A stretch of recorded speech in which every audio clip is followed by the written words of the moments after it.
Normal naman ang pamumuhay ni Wena, kasama ang kanyang asawa at 2 taong gulang na anak. Masasabi niyang kahit papaano, sa trabaho ng kanyang mister bilang isang empleyado ng isang maliit na kumpanya, nakakaraos naman sila araw-araw.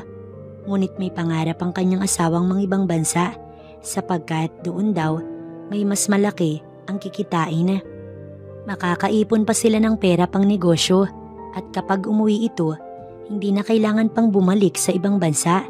Ang planong iyon ng kanyang mister ay hindi tinutulan ni Wena. May tiwala naman kasi siya sa kanyang asawa.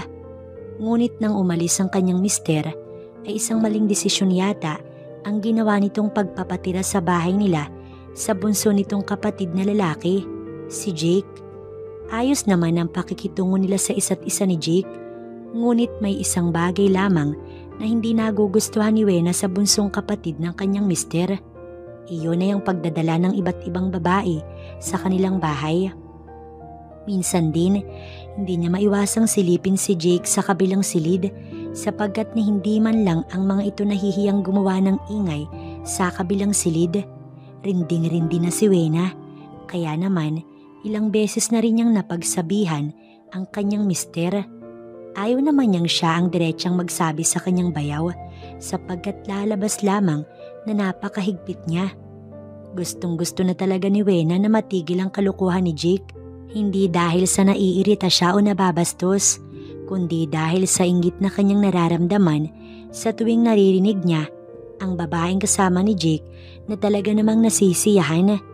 Sanay pa naman si Wena sa kanyang mister na palagi siya nitong binubusog bago matulog sa gabi. Sa madaling salita, mahilig si Wena sa bagay na yun, kaya ganoon na lamang ang pagbuburyo niya kapag naririnig si Jake at ang babae nito. Nang araw ngang iyon, pinatulog na ni Wena ang kanyang anak. Nang masigurong himbing na ang anak, kaagad siyang lumabas sa silid at tumungo sa kusina. Balak niya ang magluto ng tanghalian, ngunit naabutan niya si Jake na kalalabas lamang ng kwarto. Mukhang kagigising lamang. Sarap buhay lamang ito't kasunod nitong lumabas ang babaeng kasama. Wala bang makakain? Nagugutom na ako. Wika ng babae. Aba at makapal din ang mukha ng babae. Pagkatapos nitong magpakasarap, hahanapan siya nito ng pagkain, kaya tuluyan ng hindi nakapagtimpi si Wena. Aba, sino ka bang babae kat dito ka maghahanap ng pagkain? Pagkatapos mo magpadilig, ang kapal naman ng mukha mong hanapan ng pagkain ng bahay ko na para bang obligasyon kong paglutuan kayo. Umayos-ayos kang malanding babae ka. Sa sinabi ni Wena, napangiti naman si Jake. Mukhang hindi ito apektado sa kanyang sinabi. Ang babae naman ay natiklop at nagpaalam ng umalis. Sinigawan niya pa ito na wag nang babalik pa ron bago ito tuluyang nakalabas ng kanyang bahay. Naku naman Ate Wen, hindi ko naman na talaga pababalikin iyon dito. Sawa na ako sa kanya eh. Napailing na lamang si Wena sa kakapalan din ng muka ng bunsong kapatid ng kanyang mister. Tumuloy na lamang siya sa pagluluto nang sa ganoon makakain na ng tanghalian. Maya-maya ay narinig niyang umiiyak ang kanyang anak, kaya naman pinasuyo niya kay Jake na patahanin ng pamangkin. Tumalima naman ng lalaki, kaya naman nagtuloy-tuloy na siya sa pagluluto. Ilang saglit pa nga, tapos na siya sa pagluluto, kaya naman tinungo niya ang silid niya kung saan naroon ang kanyang anak. Nakabukas ang pinto at naroon sa loob si Jake. Hindi siya nito napansin, kaya ganoon na lamang ang pagkunot ng noo ni Wena nang makita ang ginagawa ng kanyang bayaw. Hawak-hawak lang naman ito ang kanyang gamit at inaamoy-amoy iyon ng paulit-ulit. Sa puntong iyon, hindi mapigil ni Wena ang makaramdam ng kakaiba sa ginawang iyon ni Jake. Wala man lang itong kaalam-alam na naroon siya kaya tumikim siya.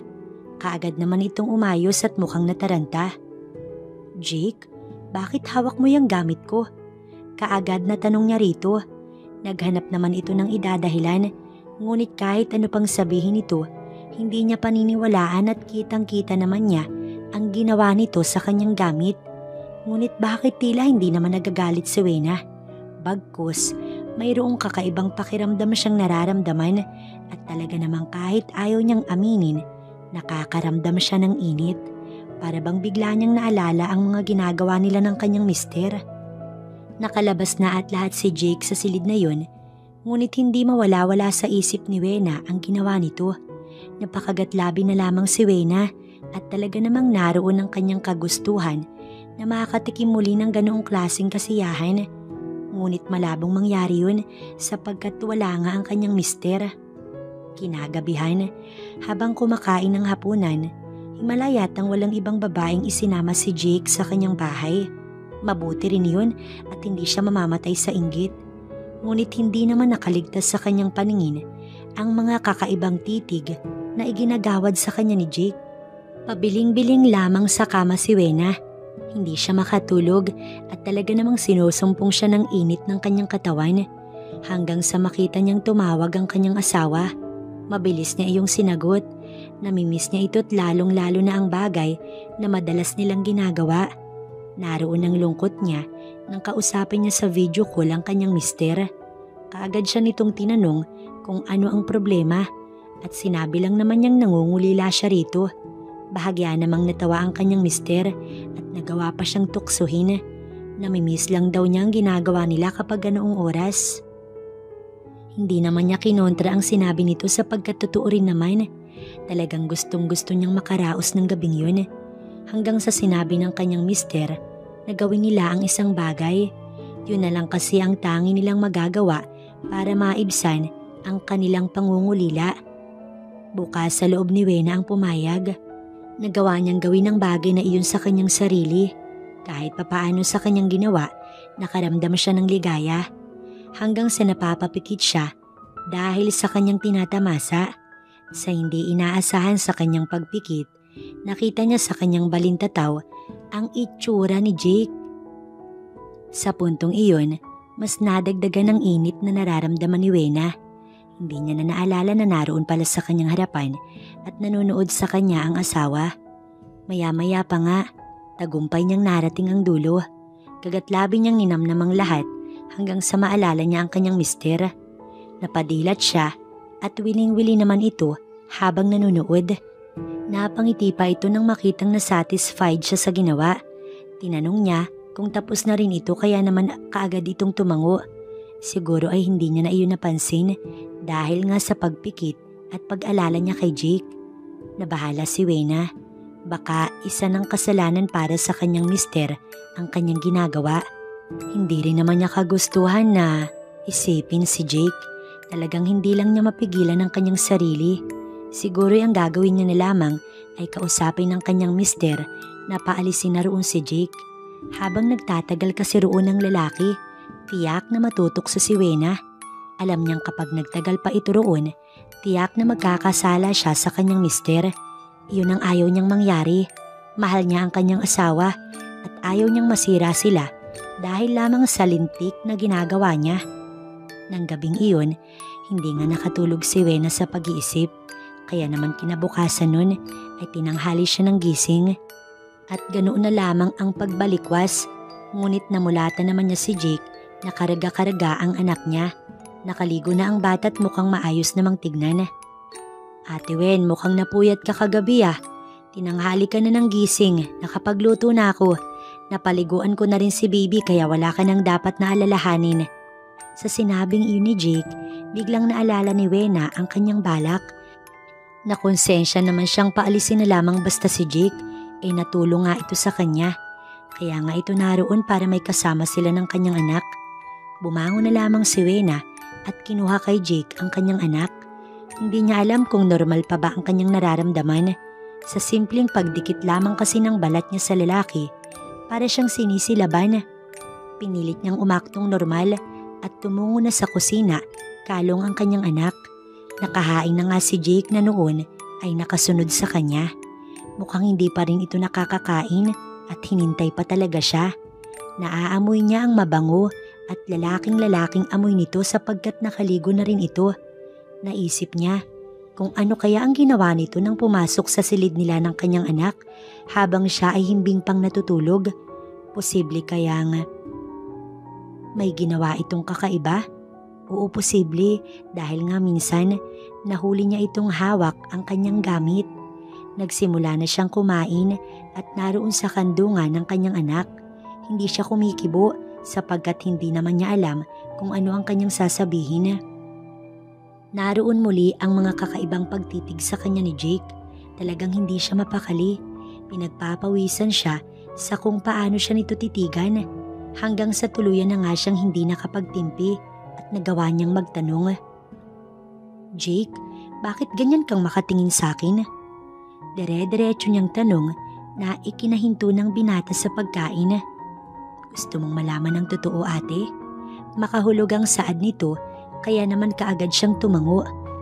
Matagal na simula nang maging mag-asawa kayo. Hindi siya nakaimik. Matagal na pala siyang gusto ni Jake. Kung hindi mo nga lang kasintahan noon si kuya, tiyak na ako na ang nanligaw sa'yo.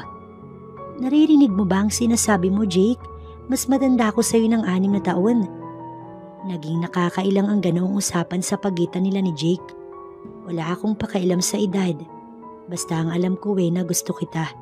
Gusto ko ang lahat sa'yo. Gusto ko ang amoy mo, ang presensya mo, ang lahat-lahat. Mahinang usal nito na talaga namang dahilan kung bakit napalunok si Wena. Paano kaya niyang sasabihin dito na nagustuhan niya na rin ito?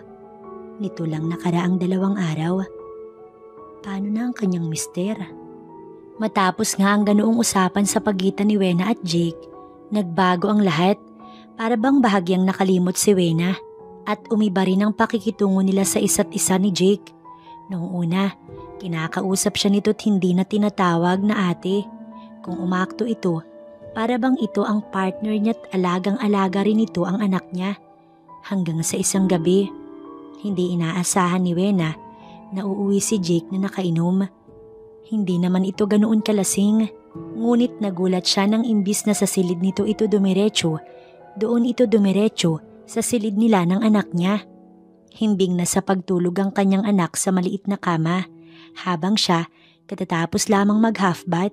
Sa pagkakataon ding iyon, nakatapi lamang siya ng tuwalya at hindi siya nakaalma nang bigla na lamang siyang lapitan ni Jake. Para bang sanay na ito na magkadikit sila at hindi naman iyon magawang pigilan ni Wena. Nagugustuhan din naman kasi niya ang pakiramdam na ganoon at para bang napapawi nun ang pangungulila niya sa kanyang mister. Sa puntong iyon, naaamoy ni Wena ang alak na nagmumula sa paghinga ni Jake. Niyapos siya nito hanggang sa namalaya na lang niya na naakay na siya nito sa kama. Panay rin ang pagbulong nito sa kanyang tenga na napakabango raw niya. Napapalunok si Wena sapagkat nagsisimula na namang manuyo ang kanyang lalamunan. Alam niyang nakakalimot na siya talagang maging siya, nadadarang na rin sa mga pangyayari. Sa oras na yun, alam ni Wena na tuluyan na siyang nadala. Alam niyang isang malaking kasalanan ang mangyayari, ngunit talagang nagustuhan niya rin ang ginagawa ni Jake sa kanya. Isiniwalang bahala na lamang niya ang lahat at hinayaan ang kanyang sarili na malunod sa sensasyon. Bahala na kung ano ang mangyayari, pero isa lamang ang sisiguruhin ni Wena. Kailangan hindi malaman ng kanyang mister kung ano man ang nangyayari sa pagitan nila ni Jake. Gagawin niya ang lahat, maitago lamang ang katotohanan at mananatili lamang iyon na malupit na sikreto. Nagpaubaya na nga si Wena. Talaga namang halos ayaw niya nang matigil pa ang tagpong iyon at napapakapit siya ng husto kay Jake. Pareho silang nadadala ni Jake at sa puntong yun, talagang wala nang makakapigil sa kanila. Maya-maya pa nga ay ginawa na nila ang bagay na iyon. Tuluyan na nilang napag-isa ang kanilang mga sarili.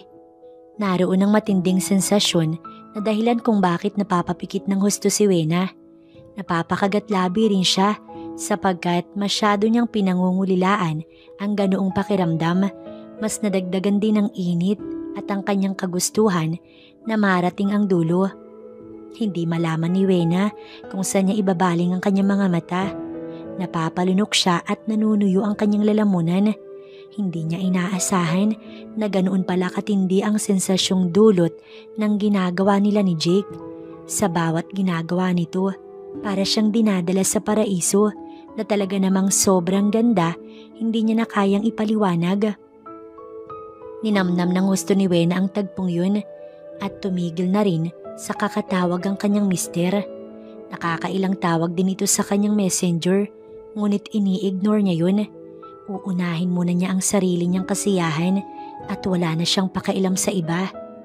Halos masira ang kama sa tindi ng ginagawa nila. Wala iyong katulad at talaga namang nasisiyahan ng husto si Wena. Mas lalo pa nilang naramdaman ng saya nang magtama ang kanilang mga mata. Para bang nag-uusap sila na tanging mga mata lamang nila ang nagkakaintindihan. Hindi mapigilan ni Wena ang mag-ingay ng husto. Panay rin ang pagbulong ni Jake sa kanya.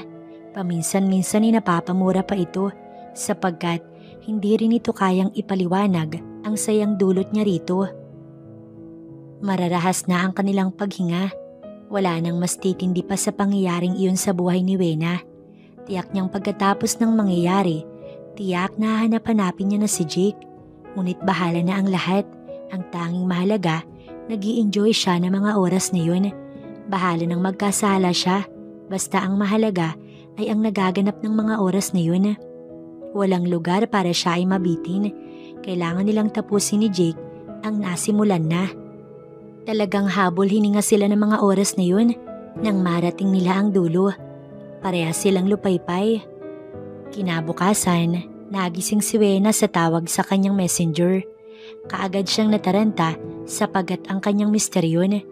Hindi niya pwedeng sagutin dahil naroon sa kanyang tabi si Jake. Kaya naman, ganoon na lamang ang ginawang paghila dito ni Wena para palabasin na ito sa kanilang silid. Mukhang naalimpungatan naman ang binata. Ngunit nagawa nitong hagilapin ng mga gamit na nagkalat sa ibabaw ng kama. Nang makalabas ang lalaki, tsaka lamang sinagot ni Wena ang tawag. Bakas naman sa mukha ng kanyang mister ang labis na pag-aalala ng kanyang sagutin ng tawag. Nag-isip na lamang siya ng dahilan at mabuti na lamang at hindi na ito masyadong nag-usisa. Nag-I love you pa nga ito bago nagpaalam. Nakonsensya naman si Wena. Walang kaalam-alam ang kanyang mister sa ginawa niyang panluloko rito. Ngunit nang maibaba niya na ang tawag, inisip na lamang ni Wena na temporary lamang naman iyon. Napag-uwi ng kanyang mister, ititigil na nila ni Jake kung anong nasimula nila. Ganoon lamang kasimple. Sumapit ang tanghali at ganoon na lamang ang galit ni Wena na mayroon na namang kasamang ibang babae si Jake. Ngiti-ngiti pa ito sa kanya at muli siyang tinawag na ate. Sa hindi maipaliwanag na dahilan, nakaramdam ng matinding selos si Wena. Inis na inis sa babaeng kasama ni Jake, lalo na nang pumasok ang mga ito sa kabilang silid. Buong akala ba niya'y gusto siya ni Jake? Bakit nagagawa pa rin itong maghanap ng ibang babae, gayong may nangyari na sa kanilang pagitan? Sa tindi ng kanyang inis, nagdabog siya sa kusina habang siya ay nagluluto. Ngunit sa paglipas ng ilang minuto, talagang hindi niya na nagawa pa ang magtimpi. Kailangan niyang pigilan si Jake sa kung anumang ginagawa nito sa babae nito. Hindi siya papayag na maangkin pa ng ibang babae si Jake. Ngayon pa ba? Dagli siyang tumungo sa gawin ng pinto ni Jake tsaka walang ano-ano iyong itinulak dahilan ng biglaang pagbukas nun.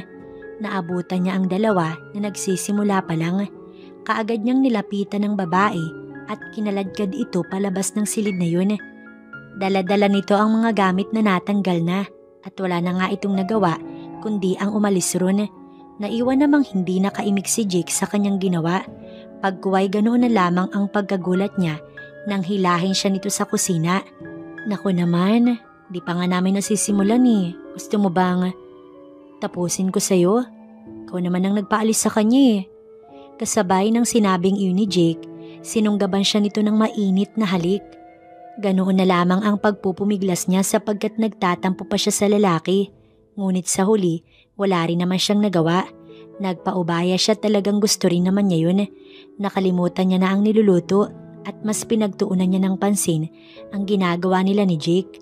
Simula nun, ganun na ang gawain nila ng binata. Higit pa sa mag-asawa ang turingan nila at nakalimutan niya ang kanyang mister. Hanggang sa bigla na lamang itong umuwi at tinuldukan ng kanilang pagsasama nang mapag-alamanan nito ang relasyon nila ni Jake. Bagay na pinagsisisihan ni Wena, ngunit hindi niya na kayang bawiin.